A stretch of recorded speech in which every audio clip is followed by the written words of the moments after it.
So today for our sermon, we decided to do things a little bit differently. And so Delwyn and I are going to have a bit of a conversation about what stood out for us and what God's saying to us through the scripture reading, Ephesians 3:14-21, that Blessing brought to us earlier. We're just going to have a chat. And if you have any ideas or anything stands out to you particularly, or if anything that we talk about brings something up further for you, we'd love to hear about it. So pop it in the chat on YouTube. That'd be great. Yep. Okay, Ephesians 3:14-21. Yeah. So, no, you go. The first thing that stood out to me was the very first line. Yeah. The first verse, verse 14. When I think of all this, I fall to my knees and I pray to the Father. And the first thing that went to my mind is, what's he talking about? When I think of all this. So I went back and I looked, and this is Paul, who at the time of writing this, he's in prison. Yeah. And you sort of go, okay, you wouldn't be in the right frame of mind to be praying for other people. You think, surely you might be wanting to pray about yourself but and then when I looked into it more, he was reflecting. So he comes to the prayer in a reflective mode and reflecting over how good God has been to him.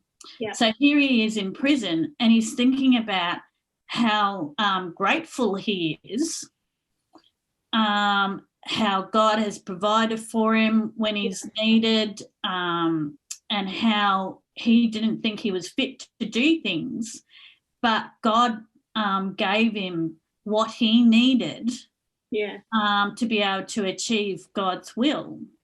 So it's through this gratitude that he's come to down, not just putting his head down in prayer, but falling to his knees in worship. Yeah. Really. Remembering who God is. Yeah. And that's when he goes on to talk in the next verse about how God is the creator of heaven and of earth. And all details. That was the first thing that stood out to me. Yeah. Well, when someone starts with something like that for this reason or because of all this, there's always something before it, isn't there? And, it's interesting because when we look at our own lives, we can get so caught up on the negative stuff, can't we? Definitely. So easy. Yeah. I mean, how easy would it have been for Paul to just be like, woe is me, I'm in prison, who cares about all those other people, kind of thing. Yeah, we can kind of do, right? Yeah. So I think it's so important for us to learn from that and to reflect on the good things and the blessings that have come from God in our lives. Like we look back over our lives, there's so many things where we can see, God has really blessed us and brought us through, and things that we should be really thankful for. So, it's interesting about the bowing of the knee, because that sort of struck me as well. Because my understanding is that it's not a standard. That wasn't the done thing. Like these days, you see people kneeling in prayer, but back then it wasn't the done thing. It was you stood and you prayed. And so for me, that stood out as saying that this prayer carries emotion. It's not like just this cold kind of prayer that he's learnt by rote kind of thing, like this one of the traditional prayers. It's not just a ritual to him. Yeah, there's real feeling and emotion in this prayer, and he's just dropping to his knees because he's just so full of that emotion for these people. It's so easy for us to sometimes when we're in a rush and we're going, okay, I've got to pray quickly because I'm heading off somewhere else, but I need to do this. you know, as part of a ritual, going, okay, we should be praying every day, so I better do this quickly. Or, oh, I know of this problem, so I better quickly pray to God because we need prayer over this. Yeah. Instead of, bringing ourselves to that attitude of prayer where we need to be stopping and reflecting first and having that real deep emotion connection between who God is, yes, and reminding ourselves of how much love he has, because it brings up throughout this Bible verse quite a few times, that love. Yeah. And how we should be reflecting on that. And reminding ourselves. And from that, I guess it gives you the faith and that trust, which it talks about. What verse was that? 17. Yeah. Then Christ will make his home in your hearts as you trust in him. And I guess if you're reflecting on that love, it helps you have that trust in him more. Yeah. To then have that faith that he will answer our prayers. He is interested in us and the details of what's happening in our lives. Yeah, yeah. So, you know, for me, this passage, it really speaks about what being a Christian is actually all about, kind of thing. You know, like it's not just believing in something in an abstract way. To be a Christian means actually experiencing something, experiencing God, and it changes like everything, every aspect of your life. It's more than just believing in facts about God. It's more than just living a good life. It's more than just going to church on a Sunday. You know, it's definitely. It's that's all head knowledge kind of thing. It's all knowledge about God, which is good, but it's not good enough. You need to have a real heart relationship with God and experience God for who he is and actually come to know him. And I think when you talked about in faith and in trust, we do this in faith and trust, then that's the only way that we can do that, is if we actually have that relationship with him. Yeah. And that's an action. You were talking about that it's something that we need to do, and that is an action on our part. Yeah, absolutely. And I know in my life, I grew up knowing about God, but it wasn't until I had that real transformation, like heart transformation and heart relationship with God, where I actually came to know who he was for me personally and who he was for us, that's when my life changed. And that's when, you know, every part of my being was transformed by his love. But it took that action from me to actually to make that move toward him as well. Yeah.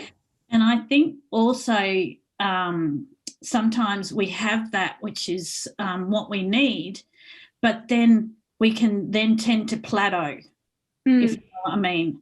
I had that with my life, but then I sort of let it, and I seemed to be, well, I've had that and I was happy with that, and I felt that was all that was needed. Yeah. But then we really need to, because it talks about the deep love of God and and the fullness of life and power that comes from God. And I think we need to continually search for that and pray for that. And it's a continual journey that we need to be looking for, getting deeper and rooting down into God to continue on that journey right throughout our life. Yeah, I completely agree. So we can tend to think of there's this point of perfection, or we have this experience and we get to this point, but it's not just you get here and that's the end. Like there's so much more, and we need to keep growing in our relationship with God as to experience that more. And we can do that. That word plateau that you use, it's perfect word, right? That we get to this point and we just, it's almost like flatlining, really. You know. That's right. And you don't want to flatline in your Christian walk. You don't want to flatline in your relationship with God. You want it to keep going up, right? And there's always going to be bumps in life, yes, where we go up and down. But then for us to be aware of that and know that with God's help, if we put our trust in him and allow him to do his work in our life, then we can start heading on that journey up again. Yeah, absolutely. So I was thinking about how, so Paul's praying for these people. He's praying that Christ would dwell within them. Yes. And then I thought, hang on, these people are already Christians, right? Mm-hmm. Doesn't Christ already dwell in them? And then I was thinking about how, you know, if you buy a house, you scrape together all your money to buy a house. And it's not a fantastic house. It's a nice house, but there's a lot of work that needs doing to it. You need to rip up the carpet. You need to rip the ugly wallpaper off the walls. Yeah. You need to fix the roof because it leaks. You know, you've got to do all this painting and you've got to put in a new kitchen, you know, all this stuff, all this work that you've got to put into it. Yeah. But as you do that over the years, it starts to reflect who the inhabitants of the house are. You know, it reflects who the people are who live in the house. And I was thinking about this in that, so it's like when God comes into our lives, that Christ dwells within us, but actually it's probably not the most appropriate place for him to dwell. You know, there's all this junk. He's got to do all this work, all this ripping up the carpet and wallpaper and everything like that in our lives. And that's when the transformation happens. And the more that we allow him to do that work within us, the more that our inner being starts to reflect who he is. It starts to reflect the character of him in our lives as well. Just like, you know, the owners of a house are reflected through the way they decorate. God's light and life and love is reflected the more that we allow him to work in our lives. Yeah, I love that analogy, because you're talking about a home, a house. I'm trying to look for the verse, because it talks about making his home. I can't find it now, but that's exactly right. Him making his home. Are we allowing God a home, for him to have a home in our hearts? Or is it our house that we're sort of putting stumbling blocks in his way and putting mats here and there, or things that he's going to trip over, that he's going to keep moving out of the way, and we keep putting things in his way? Or allowing him to move things out of the way and keeping them out of the way for him to make it a home? Does that make sense? Absolutely. Because there is such a difference between a house and a home, isn't there? Yeah, definitely. So what are we doing that stops him creating a home in our lives, in our inner beings, in the depths of our inner being? And, you know, I just love that, you know, it can be difficult for us. I don't love that it can be difficult, but it can be difficult for us to allow that to happen, to allow God to do the work. We can be quite resistant for that, and that's when, you know, we put the mats down to try and trip him up and that sort of thing. But I love where it says, according to the riches of his glory, he may grant you to be strengthened with power through his Spirit in your inner being, so that Christ may dwell in your hearts.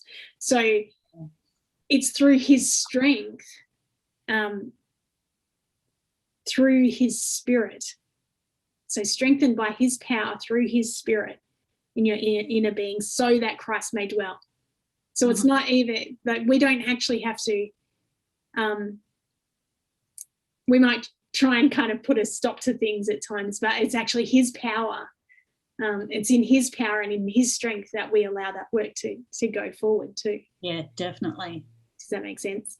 I Yeah. felt like that was a little bit, but yeah, it's not something that we do in our own strength. No.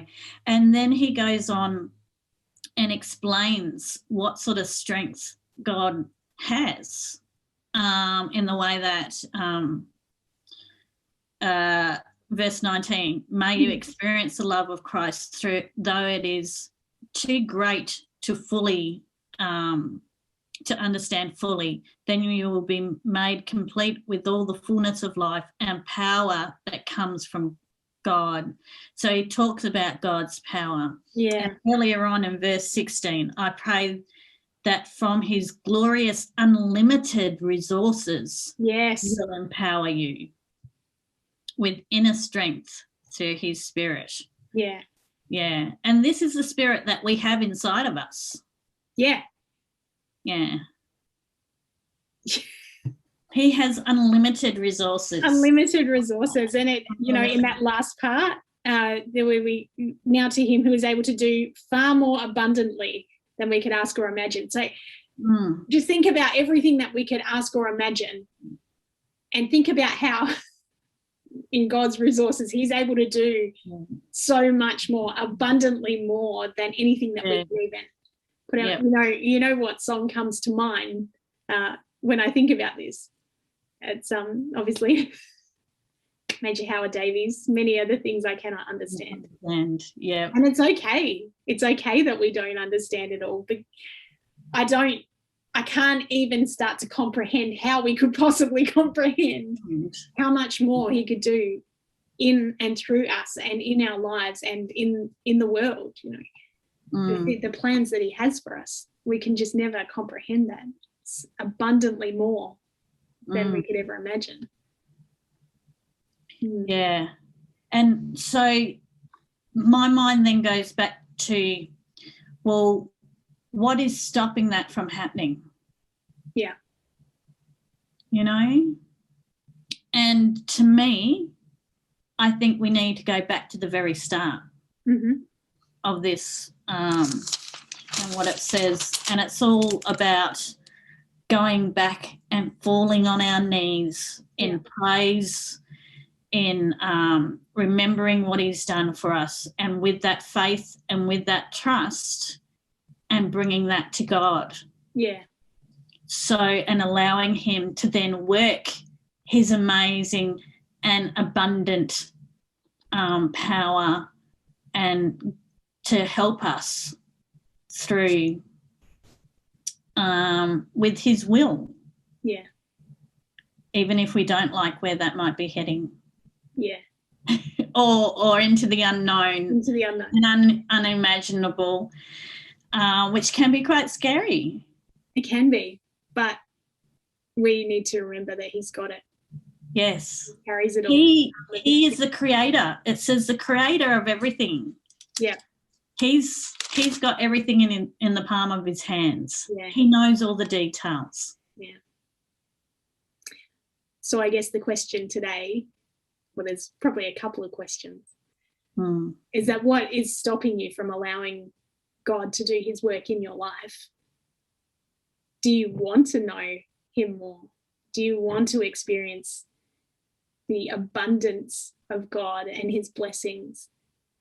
And are you taking the time to remember the blessings that he's bestowed upon you throughout your life? Or do you focus on the things that bog you down, the negatives? And I think the only way to resolve that is, as Delwyn said, to bow the knee and to come before God and to bring everything to him.